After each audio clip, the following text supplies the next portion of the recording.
Okay, welcome back to another Beard Invades. This week I'm with Kim from Kim Tippin Wood Turning.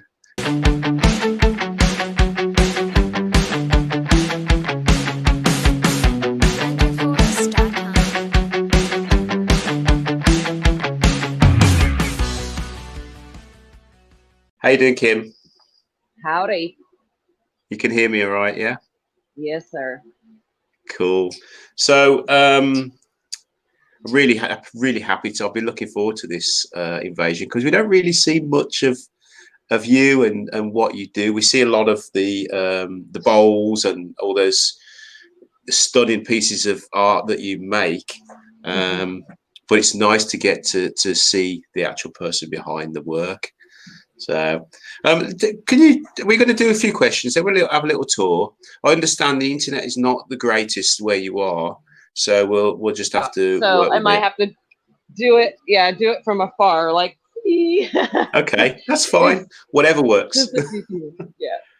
And then we'll do some more questions. So, first of all, do you want to tell the guys that are watching a little bit about yourself? Well, I'm a stay-at-home mom, homeschool mom. I homeschool my kids. I have 2 children, 8 and 10. Let's see.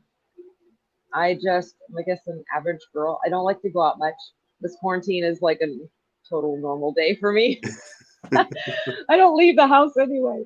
Let's see. I used to be a hairdresser for about 10 years.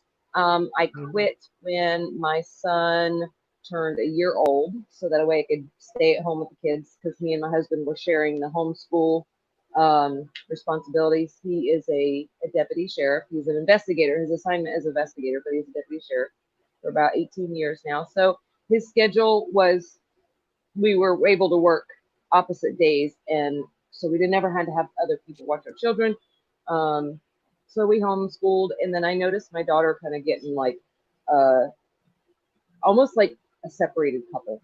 She knew who to play, Oh, and of course, yeah. So I was like, I really want to be a mom and raise my own kids, and I want to be involved in everything. So the Lord called on my heart to stay at home. So I was like, you know what, that's it, I'm done, and quit, stayed at home, and have been staying at home and keeping myself busy with a lot of creative stuff. I was a photographer for a while. I still do photography, but not for work. So I've done that for a long while, and I've always just had to do creative stuff. Yeah. So crocheting, I got into crocheting for a long time, selling hats and stuff online, and so I started wood turning about 2 years ago. It's funny story. If this was your next question, how I get into wood turning. Well, my next question is why YouTube? Oh, why YouTube? Yeah. Oh, yeah, that's quite a jump. So carry on. It's all right. I don't know. I don't know what got into me to say, let's branch out. I guess because it had nothing to do with the fact that I didn't see other females. That had nothing to do with why I did it. I kind of just was like, I struggled with the process of learning. I would go inside after making something, and I'm like, it's total crap. And my husband's like, what are you talking about? Like, it's awesome. And, and I was like, no, it's total crap. And so I got on the back end of, I'm not good enough. And because of what I was seeing, and I had to sit back, and I just says, you know what? I have to find joy in the process of learning.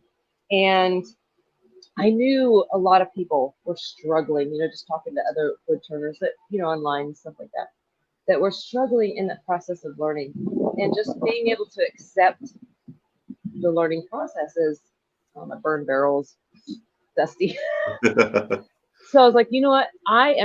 It was kind of like for me to put it out there and to kind of like push myself into forcing myself to love the process, because I'm having to teach others how to love the process, and it's okay. Like, it's okay.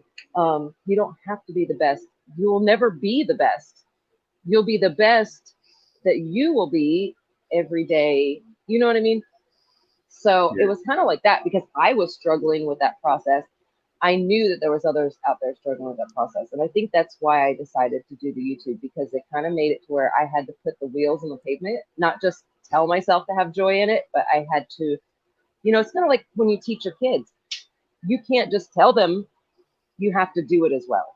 Yeah. So yeah. it was kind of like that. And I like teaching. I like sharing. Like we had just talked about a little bit ago, you know, we're all like little kids and we're like, look what I made. So I love to share, and you know, when I first started YouTube, I thought everybody knows all of this stuff. I don't even know why. That's why I didn't explain anything when I first started, because I'm like, everybody knows how to do all this. And then I started getting people going, you know, asking the question, what is that? I'm like, people don't know?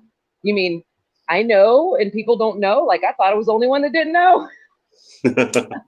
I mean, that some of the stuff that you do, I mean, it looks like you've been doing it for 20 odd years, but so how long have you actually been wood turning for? 2 years. 2 years. Oh, that's good. 2 years. And what made you pick that chisel up? Well, kind of a story. Don't want to ramble too much, but my grandfather gave me one of his old bandsaws, Craftsman bandsaw. And I was having trouble getting it all lined up and everything. And I've never really worked on a bandsaw, but I never, you know, I cut things out on a bandsaw, but I never worked on a bandsaw. It was always like my dad had the tool. I went in there, used it, boom, boom, done. Didn't maintenance it. The only thing we were made to maintenance was our cars, because he was a mechanic. So I pulled up on YouTube, because I learn everything on YouTube, you know, and YouTube, I have a YouTube education. So I was like, I need to know how to fix this bandsaw, and I wanted to make signs, you know, cut out signs and stuff. And so I pulled up, and Jimmy Diarista's video was the first one that came up. So I watched all his videos on bandsaws. And I went out, did my bandsaw thing, and then I was like watching it again, you know, just ingrained into my brain on how to operate this thing and get it going. And over on the sidebar, you know, the sidebar, the rabbit hole of yeah. Well, Nick Zametti's turning resin video was in the suggested thing, and I was like, oh, what is that?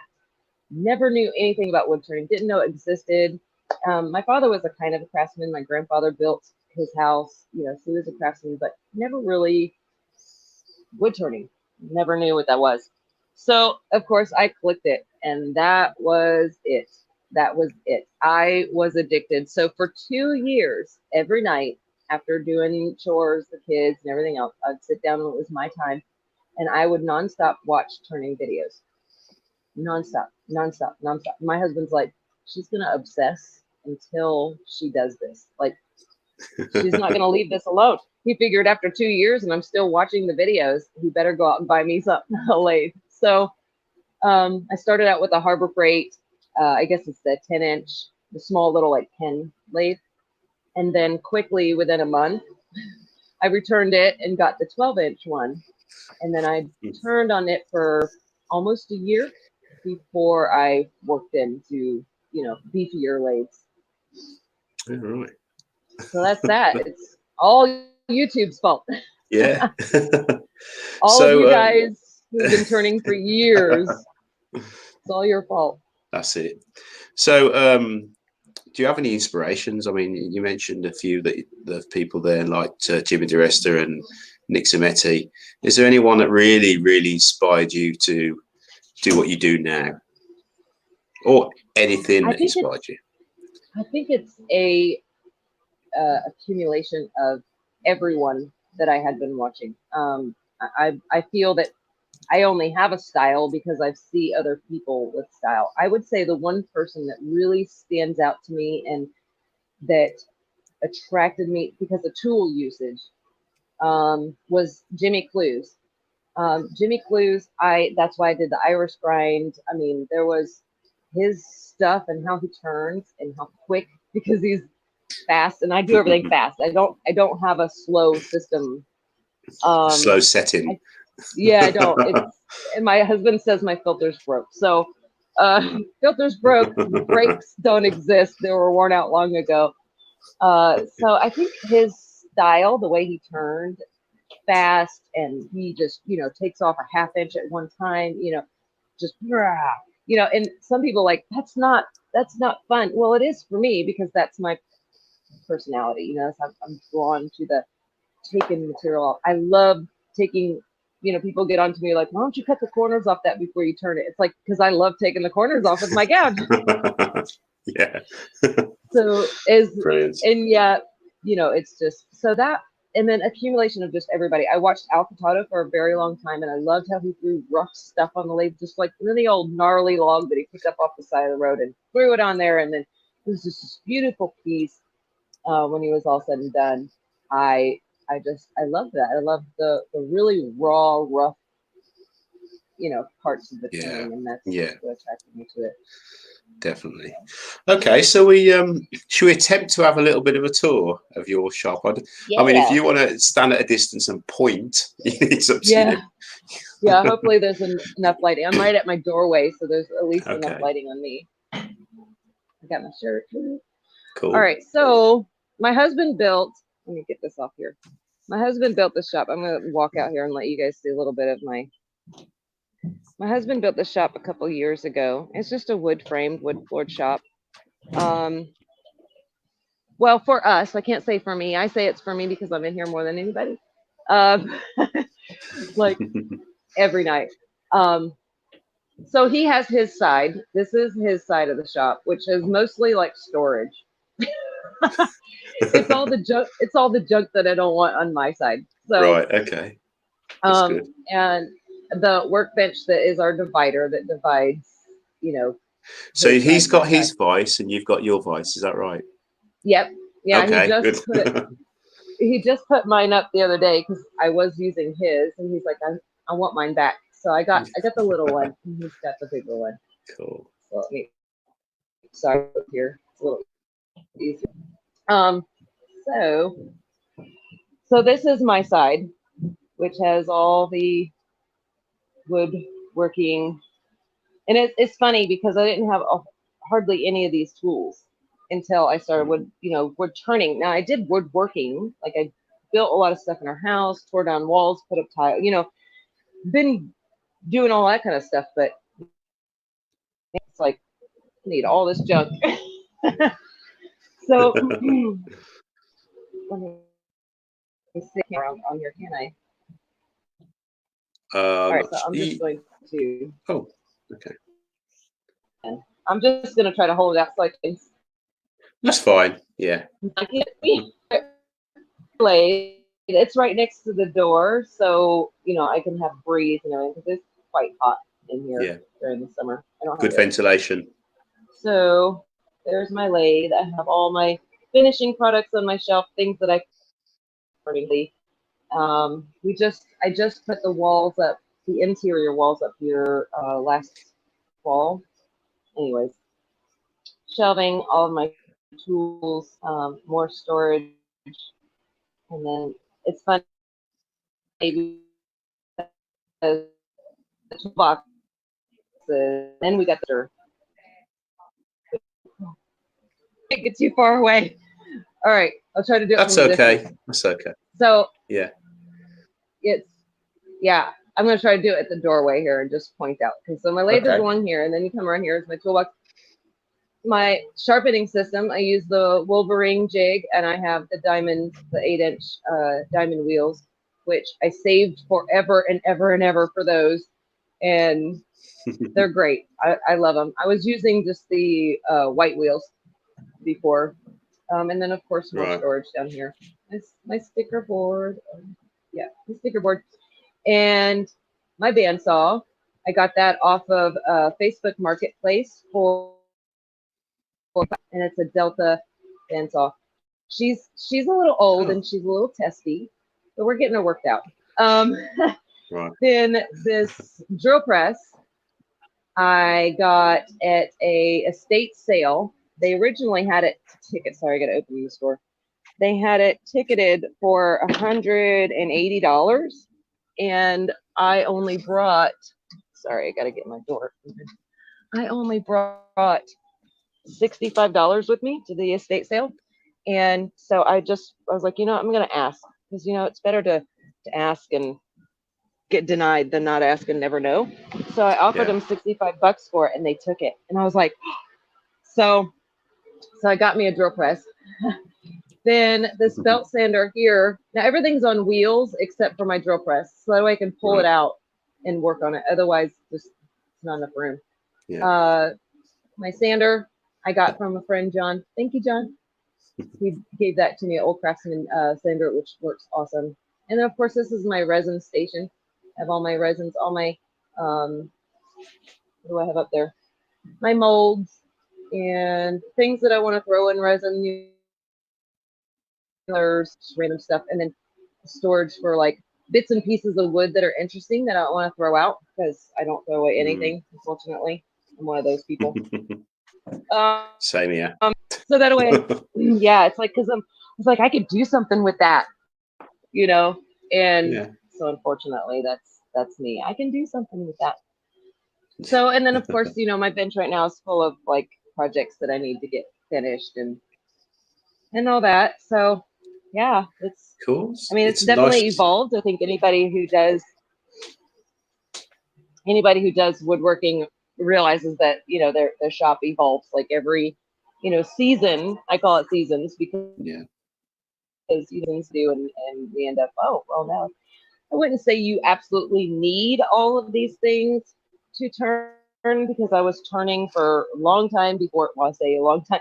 I was turning for about a year before I had a drill press. Shoot, I didn't even have, I think we had an electric chainsaw that we used like barely. So I didn't really have all of the stuff that everybody usually has. I accumulated these things over time. It didn't need them to turn. It just made them a lot easier to turn, you know, more convenient, I guess. Yeah. Plus, it's so, you know, everybody likes new tools, toys, tools. Yeah. Oh yeah. Okay. So at this stage, I would normally ask you if you're going to make us, but I know you're not. So what if you can tell us this is what products? What projects have you got coming up in the future that we need to look out for? Is there anything you're working on? I have so much stuff. I just sculpted. I think this Friday. I have a couple of videos that I'm like toss in between, but it's really whatever I get done editing. I have no rhyme or reason to projects. Like I don't go, oh, you know, this one will be. It's like, you know what? I barely had time to turn it, let alone edit it and get it up. So I'm just, you know, whatever. Right. So. Oh, that's beautiful. Piece of and to coat it in so many, I call it my poor man's stabilization, my resin and acetone mix. I must have put like 50 coats of that on this thing. I could stick my gouge straight through it. It was so clunky, but the grain was gorgeous, and I didn't want to give up on her. You know what I mean? One of those pieces of wood that you're just like, I'm not giving up on you. I'm going to do everything I can.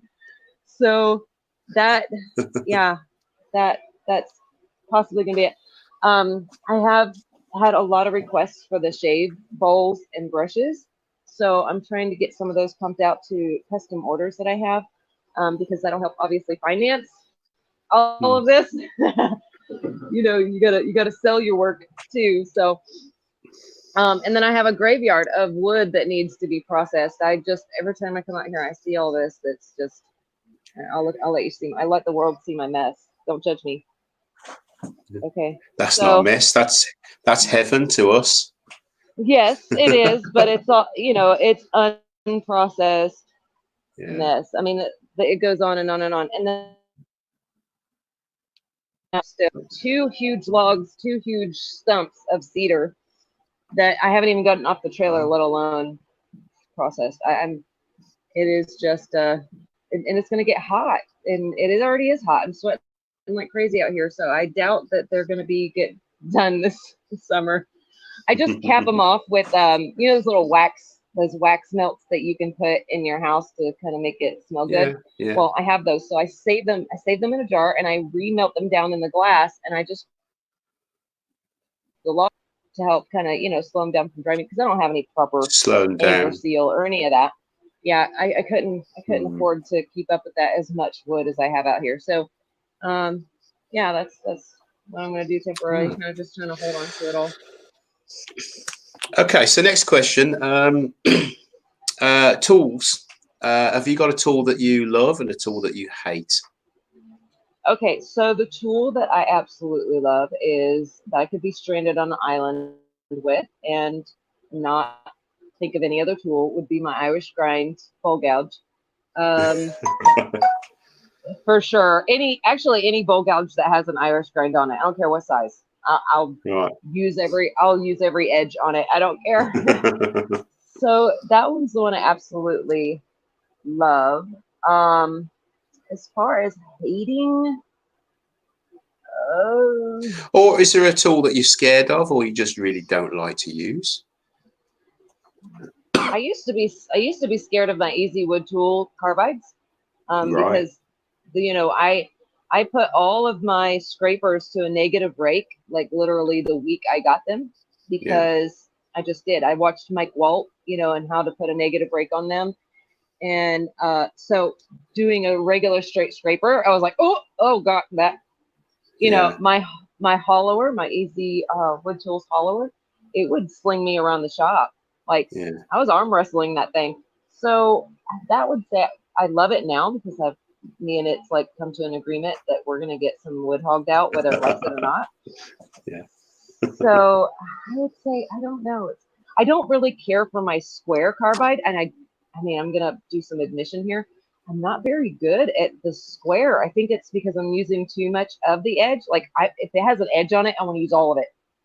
Yeah. This corner and that corner. I want to use all. And I don't think you can with that thing. So, and it could be because I just learned on traditional tools. So these carbides are still a learning curve. So I would say that one is the one I least like. I don't hate it. I only use it in certain, like if I need to go straight back in a piece and get a nice, good straight, Yeah. All right. Okay. So next question is direction of the channel itself. Where do you see this channel in maybe 12 months time? I don't know, probably doing the same old thing. Yeah. Okay. That's fine. I mean, I hate to say that I don't really have goals because I'm trying to just keep up with what it is now. Like, between kids and obviously taking care of the home, being a homemaker is a big responsibility in itself. So taking on, YouTube wood turning, having time to wood turn was quite a challenge to fit that all in there with the other responsibilities, let alone doing the YouTube. So I kind of just like, I'm coming up for air when I can, Yeah. And and I don't want to give up on it. I don't want to not do stuff that are interesting, but on the other token, I kind of don't have big expectations because I'm afraid that if I don't reach those goals, I'm just going to stress out. So I'm like, I'm just going to try to have fun. Same with the process of learning, just try to have fun. And any new information that I have, just share it. It's more of an experiment. It's a experience that I'm sharing. I'm not sharing how to do it properly because there's a lot of people who do it a lot better than I do, and do it properly. I'm just out here like, this is what it looks like to be a hot mess. Okay. Yeah. Cool. Okay. So, this is a new one to this new format. So what camera equipment do you use for recording and then editing? At first I used to use my phone because that's all I had. And then I went through a few of the knockoff versions of the GoPros, and finally I just went and bought a GoPro 5. I got it on Amazon for like $189, and I was like, heck yeah, that's, saved up for a while to get it. And I use the Movavi. I think that's how they say it. Yes. Yep. Just like that one. I only have one. I thought about getting another one, but then I'm like, that's more editing because then I'm gonna have to, you know what I mean? And so I'm just trying to keep things good, like the best I can with the minimal. Yeah. Because I don't, like I said, I don't have a ton of time. And so I'm trying to just do the best with what I have. So I use Movavi to edit, because it's just drag and drop type thing, really quick and simple and easy.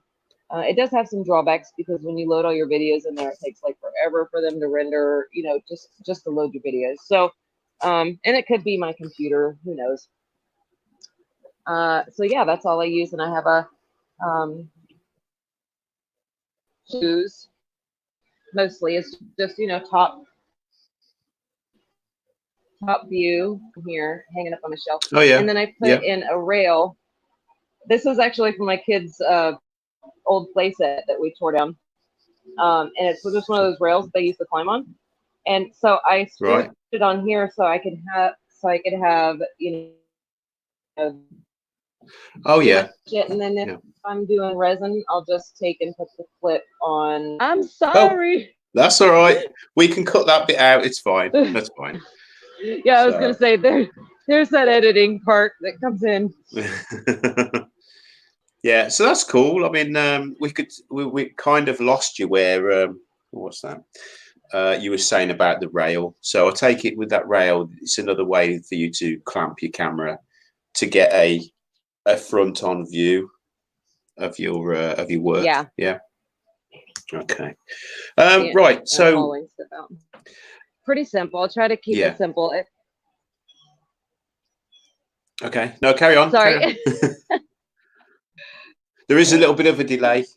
So I try to keep it simple because if I have to go through too much motion in recording, it's like I lose my go. You know what I mean? Like I going, and that's why I don't talk during the turning because my brain is going a million miles already. Like talking right now. My husband comes in the shop to ask me questions. I have to shut up down the wood turning part. It's like, okay, now I can give you undivided attention and answer your questions properly without, you know, So, I totally understand. You know, when my youngsters they come into my workshop or Cheryl calls me or I can't do multitasking, and I've hurt myself and cut myself so many times in the past where I've been doing something in the workshop and then one of the kids has come in and talked to me and I'm like not concentrating. So I know how you feel there. So anyway, so last question. Better. Sure. You sure? Okay. Okay. Yeah. Last question. Shout out. Do you have a shout out for the guys to head over and check out? Let's see. I've been thinking about this since you asked me earlier. Can I do two? Of course you can. Yeah. Yeah. Yeah. Okay. So, I've been eyeballing. I don't have much time to watch YouTube. I'm sure you know how that goes. Like you're too busy making, so watching is difficult. I have been watching David Adamsen. I think that's how I say his last name. He is a new turner too. He's been turning for a very short time, but he's so he just has this great creative flow. His filming is amazing. I can tell he's kind of like on the photographer side of things. So his filmography is great. And so that's another thing that it's beautifully filmed. I guess it kind of like makes it. I don't know. Anyways, it's one of those things where you're just like, oh, I wish I had more time to film mine similar to how he does his. It's beautifully filmed. Plus his art when he's done is just absolutely gorgeous. And Squarepeg Tommy, he does a lot of segmenting, and his stuff is wonderful. He's a new YouTuber too, and I really enjoy. I don't see myself getting in, but if I did, like, it's one of those things where you're like, I like watching it, even though it's not something that I really want to spend a whole lot of time yet. Like I know I'll get there. Here lately, I've been watching a lot of hollowing videos because I bought a new Tim Yoder hollowing system. So I want to, I'm more focused on particular types of stuff. Oliver Gomez, but we don't have to throw all those shout outs it's just what I'm watching right now. You know what I mean? What I'm kind of like into. But those two new turners, fantastic stuff. And there's a lot of turners that do fantastic stuff that we would literally spend all day shouting out. So oh yeah, definitely. Not picking those two because others aren't good. It just happens to be ones that I am watching right now. So I'm sure you know how that is. Like it's whatever you're into. Definitely. It's what you're gonna go look for. So. Well, this is it. It's you. There's only so many hours in the day. I mean, for you to sit down and catch up with turning, videos in general. So, excuse me. So you got to kind of pick and choose and get to YouTube whenever you got 5 minutes. So anyway, well, thanks. I really appreciate you giving us a little tour and answering a few of my questions and letting people see what's behind Kim Tippin's wood turning. So thanks a massive bunch there. Anyway, so guys, if you want to head over, the link for Kim will be in the description. Head over, check her out. If you like what you see, make sure you smash that subscribe button. And we'll see you next week. Thanks, Kim. I appreciate it, Richard. Bye.